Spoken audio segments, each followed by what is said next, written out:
gihapon and daghan salamat sa pag-accommodate sa among team no for taking us around.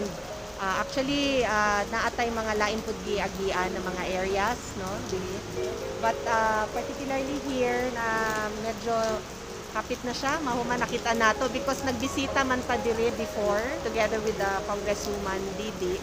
Oo. So maganda yung mga plano ng lugar and hopefully no pag naabrihan ni this will be another added attraction to the place sa ato diri sa Kapatagan.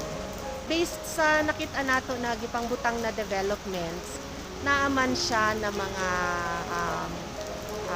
enterprise no na ibutang, so that's already income generating na share pud sa atua sa tourism office no ninyo. Naa daw diri ibutang na accommodation no, even may mga day tour and may mga activities na ilalagay, so this will be income generating activities. May mga agri-eco tayo no na mga sites. But ang iba kasi private operated, may iba naman na government. Lahi-lahi po ang charm kay kani siya, particularly medyo high po ang elevation sa lugar. So meron pa ring uniqueness sa area. Ang Davao del Sur, ang dami kasing magagandang sites no na potential. Ang iba for enhancement, ang iba for development. Naapod tay baka to be discovered pa, I'm sure naapay daghan.